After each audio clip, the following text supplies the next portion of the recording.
What's going on, everybody? Welcome back to another video on the channel. Today we're going to be doing a mid-skin fade. We're going to be doing a little bit of a different process than normal, so please follow along and let me know what you guys think of the new camera angle and this new process in the comments. So to begin, we start with our Andis slim lines, and the reason I use those is because they aren't as hard of a hitter compared to the Saber. They won't put a line in that we can't get out later. The Saber is the next step after, and we're just going to kind of clear underneath it, but don't go all the way up to the initial guideline that we put in with the slimline.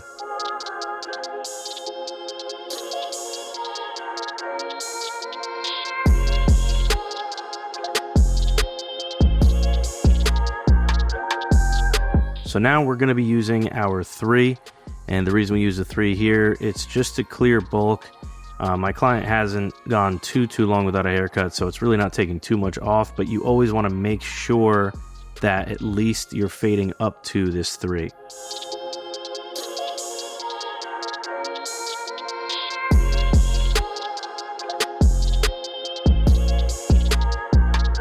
Our next step is going to be the 1.5 guard closed, and we're going to kind of go in between our skin line and our 3 line that we put in, and we're just going to follow that initial skin line that we put all the way around.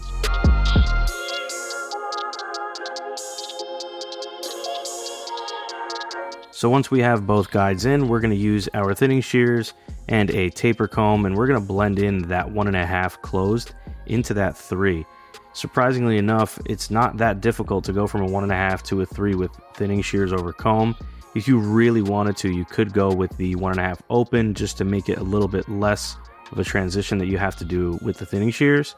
But as you're going to see here, the thinning shears are going to be able to go from 1.5 all the way into that 3 perfectly.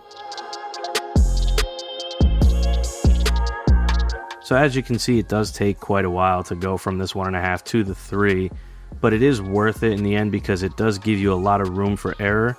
With a clipper and trying to fade in between here, sometimes you can push this up too far and then you got to stretch it all out again. Like this, I'm taking little chunks off at a time. As you can see, I'll stop, I'll look at it, I'll see where I need to attack again, and then I'll go back at it until whatever dark spots or anything that I'm looking at, until they're gone.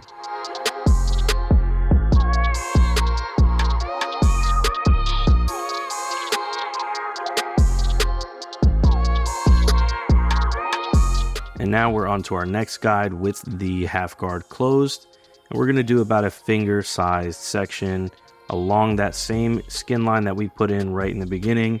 We're going to keep that pretty light, try not to put too harsh of a line there and try and flick at it. And then once this is put in, we're going to open our lever. We're going to do the same size section just about, but this, if you are flicking enough, you can almost get this completely blended into that 1.5 that we put before. And this is obviously the half guard open now. So you just have to make sure you're flicking, and you can see here, it's pretty close to being fully blended. We're only gonna have to adjust by closing the lever a little bit, hitting any little dark spots that we see.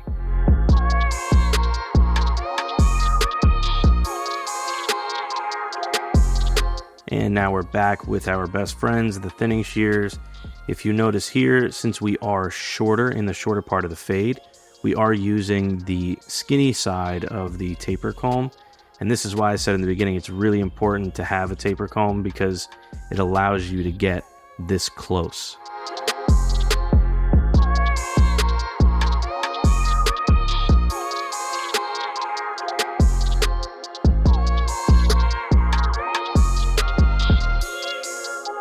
And now for the final part of the actual fade itself, we're going to be getting out that skin line that we put in the beginning of the haircut.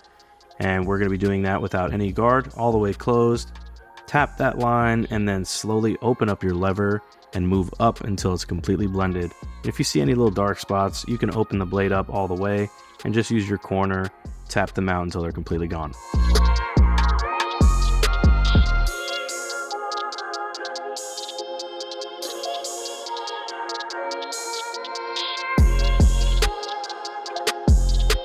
And now it's time for the final step here just to clean things up, and that's with our foil shaver. You can do this in the beginning after you use the Saber. You can do the foil shaver and clean everything up just so you don't have to go back to this. I actually forgot to do it, but you always make sure to use the foil shaver, so I had to do it here at the end of the haircut.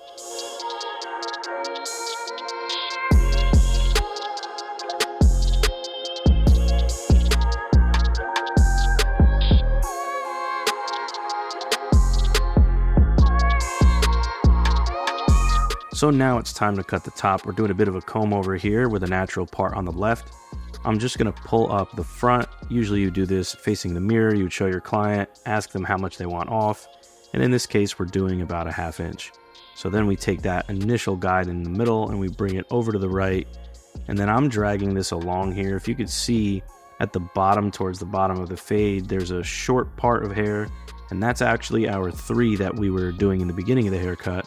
And we're just gonna blend that into the top there. And then once you have that initial guide, you can bring that all the way across the front. And then after this, we're gonna do our mohawk part and then do our 2 panels just like we always did. And here's the mohawk part. Bring up, we have our initial guide down the middle, and then we just bring that all the way back.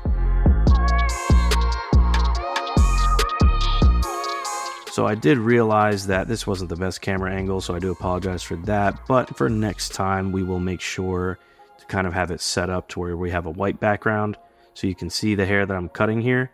But if it is a little confusing to you and it's difficult to follow, this is actually the exact same process I do on all my videos for cutting the top.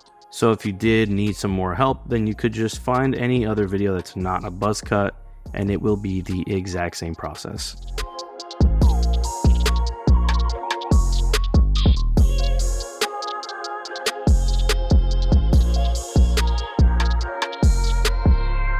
So once we are done with the top, we're gonna split here on the part. It's a natural part that's already there.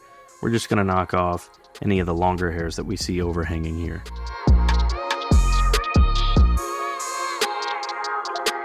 And that is our final result. So hopefully that was nice and easy to follow. And if you did enjoy this video, I'd really appreciate it if you left a thumbs up, subscribe to the channel, and thanks for watching.